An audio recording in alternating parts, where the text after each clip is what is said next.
നമസ്കാരം. എസ് ജയശങ്കർ, അതെ എസ് ജയശങ്കർ, ഒന്ന് കൈയടിക്കുക, ഒരു കൈയടി, ഒരു സല്യൂട്ട്. അതാണ് എസ് ജയശങ്കർ, ഇന്ത്യയുടെ വിദേശകാര്യമന്ത്രി.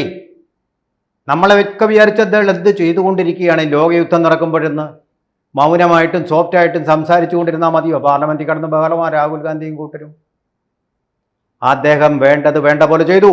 അതായത് നമ്മുടെ ഇന്ത്യൻ പ്രധാനമന്ത്രി കഴിഞ്ഞ ദിവസം കേരളത്തിൽ വന്ന് പറഞ്ഞത്, നിങ്ങൾക്ക് ആകാംക്ഷ വേണ്ട, ഉത്കണ്ഠ വേണ്ട, പ്രതിപക്ഷം വെറുതെ കിടന്ന് ബഹളം ഉണ്ടാക്കുകയാണെന്ന് പറഞ്ഞത് ഇതാ സത്യമായിരിക്കുന്നു. ഈ നിമിഷം ബ്രേക്കിംഗ് ന്യൂസ്, അതായത് ഞാൻ ഈ പറയുന്ന സമയത്തെ ബ്രേക്കിംഗ് ന്യൂസ്.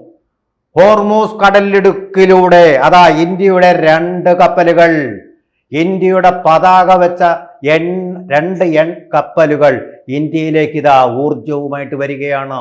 എണ്ണ കപ്പലുകൾ. ഹോർമൂസ് കടലിടുക്കിൽ ഇന്ത്യ യുദ്ധം തീർത്തിരിക്കുന്നു. സമാധാനത്തിന്റെ, ശാന്തിയുടെ പതാക വാഹകരായിട്ടുള്ള ഇന്ത്യ അവരുടെ കപ്പലുകൾ അവിടെ കൂടി പായിച്ചുകൊണ്ട് ഇന്ത്യൻ തീരത്തേക്ക് അടുത്തുകൊണ്ടിരിക്കുകയാണ്. ഹോർമൂസ് എന്ന് പറയുന്ന 30ഓളം കപ്പലുകളുടെ ശവപ്പറമ്പായിട്ടുള്ള, നമ്മൾ ഈ തിരുവനന്തപുരത്തൊക്കെ പറയുന്ന ശാന്തി കവാടം പോലെ കിടന്നിരുന്ന ആ സ്ഥലത്ത് കൂടി അമേരിക്കൻ പടക്കപ്പലുകൾക്കിടയിൽ കൂടി, ഇറാന്റെ കപ്പലുകൾക്കിടയിൽ കൂടി, ഇസ്രായേലിന്റെ കപ്പലുകൾക്കിടയിൽ കൂടി ഇതാ കടന്നു വന്നുകൊണ്ടിരിക്കുന്നു. അതിൻ്റെ പിന്നിലെ ശക്തി വിശേഷം ഇന്ത്യയുടെ വിദേശകാര്യമന്ത്രി എസ് ജയശങ്കറാണ്.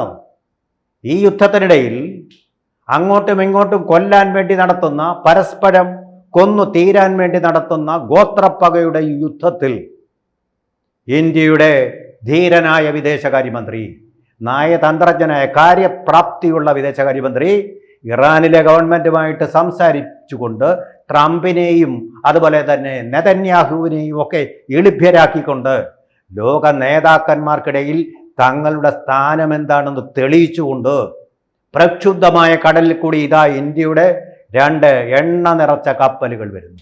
എണ്ണം പറഞ്ഞ കപ്പലുകൾ ഇനി അതിലൂടെ വരും.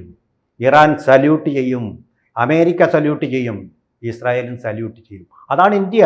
തൊട്ട് കഴിഞ്ഞാൽ വിവരം അറിയും സുഹൃത്തുക്കളെ. അതാണ് ഓരോ ഇന്ത്യക്കാരൻ്റെയും ജീവൻ ഉറപ്പാക്കിയിട്ടുണ്ടെന്ന്. അവിടെ ജീവൻ അവർക്ക് നഷ്ടപ്പെട്ടാൽ അതിന് പകരം ചോദിക്കും. എങ്ങനെ? പഹൽഗാമിൽ നഷ്ടപ്പെട്ട ജീവനുകൾക്ക് നമ്മൾ ഓപ്പറേഷൻ സിന്ദൂറിലൂടെ എങ്ങനെ പകരം ചോദിച്ചോ അതുപോലെ പകരം ചോദിക്കും. അതാണ് ഇന്ത്യ. അതാണ് ഇപ്പോഴത്തെ ഇന്ത്യ, ഇന്നത്തെ ഇന്ത്യ, മോദിയുടെ കീഴിലെ ഇന്ത്യ. നോക്കൂ, എത്ര അത്ഭുതകരമായിട്ടൊരു കാര്യമാണ് സംഭവിക്കുന്നത്. സംഘർഷഭരിതമായ കടലിലൂടെ യുദ്ധത്തിൻ്റെ കാലാവസ്ഥയിൽ ഇന്ത്യയിലേക്ക് എണ്ണ ടാങ്കറുകൾ എത്തുക. ചിന്തിക്കാൻ കഴിയുന്നു. ആരെങ്കിലും വിചാരിച്ചിരുന്നോ? Rahul Gandhi വിചാരിച്ചിരുന്നോ?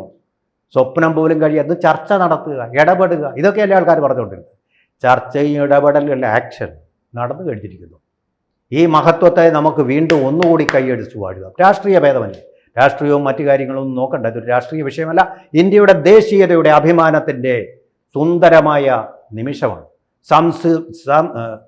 Sanju സാംസണിലൂടെ India ICCI cup നേടിയതുപോലെ ഒരു മഹത്തായിട്ടുള്ള സന്ദർഭം നമ്മുടെ മുമ്പിൽ ആഗതമായിരിക്കുകയാണെന്ന് പറഞ്ഞാൽ അതിൽ ഒട്ടും അത്യുക്തിയില്ല എന്ന് തന്നെ പറയാം.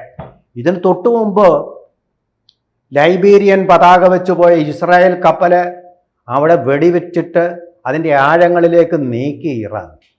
ആ കടലിലൂടെയാണ് അവരുടെ ഇത്ര ലക്ഷ്യം പറഞ്ഞ ആയുധങ്ങൾക്ക് മുമ്പിലൂടെയാണ് ഇന്ത്യൻ കപ്പലുകൾ കടത്തിവിട്ടത്. ഇന്ത്യൻ കപ്പലുകൾ വന്നപ്പോൾ അവർ സല്യൂട്ട് അടിച്ച് പോയിക്കോളാൻ പറഞ്ഞു. തോക്കുകളല്ല എടുത്തത്, കൈയാണ് എടുത്തത് സല്യൂട്ട് പറയാൻ വേണ്ടിയിട്ട്. കടന്നു വരുന്നു, അത്ഭുതങ്ങൾ സംഭവിക്കുന്നു. മിറാക്കിൾസ് വിൽ ഹാപ്പൺ എന്ന് പറയുന്നത് പോലെ ഒരു പരിക്കും പറ്റാതെ, ഒരു വെടിയും നിൽക്കാതെ, ഒരു മൈനുകളാലും തകർക്കപ്പെടാതെ ഇന്ത്യയുടെ അഭിമാനങ്ങൾ ഇതാ ഇന്ത്യയിലേക്ക് വന്നുകൊണ്ടിരിക്കുന്നു. ഒരു ചരിത്രപരമായ നിമിഷമാണ്. യുദ്ധത്തിനിടയിൽ എങ്ങനെ സമാധാനം കണ്ടെത്താം എന്ന് ഇന്ത്യ കാണിച്ചു കൊടുക്കുകയാണ്. എങ്ങനെ? ഡിപ്ലോമസിയുടെ ഡയലോഗ് ആൻഡ് ഡിപ്ലോമസി, നയതന്ത്രജ്ഞത, പരസ്പരമുള്ള ചർച്ച. ഇതിലൂടെ ഇന്ത്യ നേടിയെടുത്ത ഈ മഹാവിജയം എന്നെന്നും ഇന്ത്യക്ക് അഭിമാനമായിരിക്കും. ഏതെങ്കിലും പാർട്ടിയുടെ വിജയമല്ല. ഇന്ത്യ എന്ന് പറയുന്ന മഹാരാഷ്ട്രത്തിൻ്റെ 140 കോടി ജനങ്ങളുടെ മഹത്തായ വിജയത്തിൻ്റെ വിളംബരമാണിതെന്നുള്ള കാര്യത്തിൽ തർക്കിക്കുന്നവർ ഹിപ്പോക്രസിയാണ്. അത് അവർ സ്വയം ഒരു കാപട്യം പുലർത്തുകയാണ്. അവരും എല്ലാവരുടെയും ഹൃദയം രോമാഞ്ചം കൊണ്ട് തുള്ളുന്ന നിമിഷങ്ങളാണിപ്പോൾ കടന്നു പോകുന്നത്. ഇവിടെ ഇപ്പോൾ ബ്രിട്ടീഷ് മാരിടൈം ഏജൻസി അവരിവിടെ കടൽ ഒബ്സർവ് ചെയ്യുന്നുണ്ട്. അതിൻ്റെ ഒരു കണക്കനുസരിച്ച് ഏതാണ്ട് 30ഓളം കപ്പലുകൾ ഇവിടെ മുങ്ങി താഴ്ന്നിട്ടുണ്ട്. വൺ മജസ്റ്റി എന്ന് പതാക വെച്ചുകൊണ്ടുപോയ ജപ്പാൻ പതാക നാട്ടിയ കപ്പൽ, അതുപോലെ സ്റ്റാർ ഗവനത്ത് എന്ന് പറയുന്ന കപ്പൽ, ഇതെല്ലാം ആക്രമിച്ചു. ഈ US-ൻ്റെ പടക്കപ്പലുകൾ അവിടെ നങ്കൂരമിട്ട് കിടന്നിട്ട് ഒരു കാര്യമില്ല. അവരുടെ കണ്ണ് വെട്ടിച്ചുകൊണ്ട് ആക്രമിച്ച് നശിപ്പിച്ച് കളഞ്ഞു.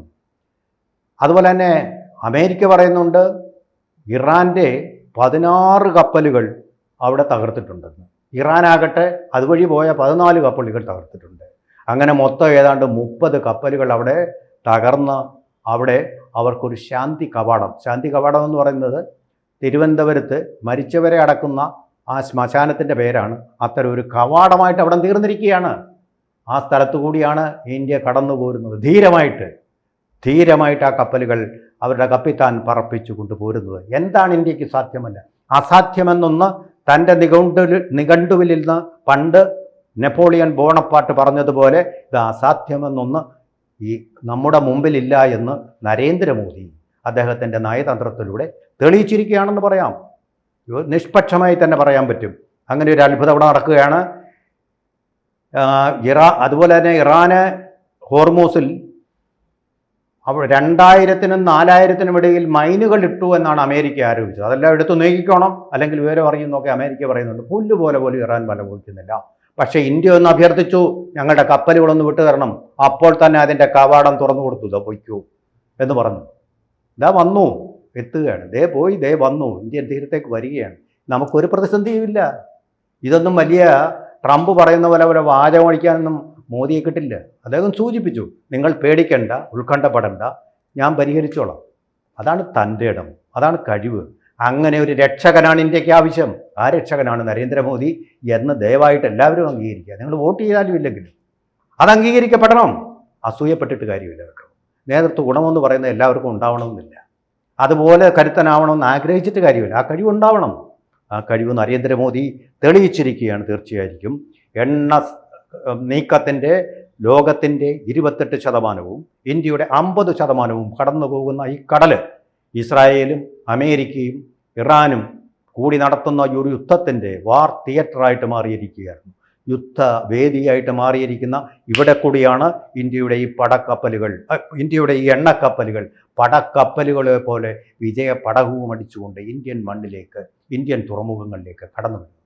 സത്യം പറഞ്ഞാൽ അവർ ഇന്ത്യയിൽ വരുമ്പോൾ നമ്മുടെ ക്രിക്കറ്റ് ടീം ജയിച്ചു വന്നപ്പോൾ അവർക്ക് കൊടുത്ത അഭിവാദ്യം പോലൊരു അഭിവാദ്യം കൊടുക്കേണ്ടതാണ്. ഇതിപ്പോൾ വരുന്ന ഈ വാർത്തയാണ്.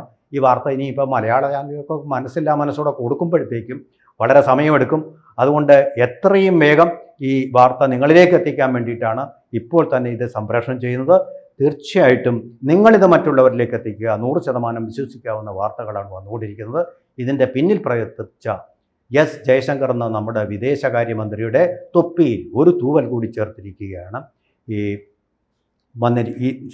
സമയത്ത്. അതുകൊണ്ട് ഇവിടെ അവസാനിപ്പിക്കുന്നു. നമുക്ക് സമാധാനമായിട്ടിരിക്കാം. കൂടുതൽ വാർത്തകളും വിശേഷങ്ങളും നിങ്ങളിലേക്ക് എത്താൻ ABC മലയാളം സബ്സ്ക്രൈബ് ചെയ്യുക, ബെൽ ബട്ടണും അമർത്തുക.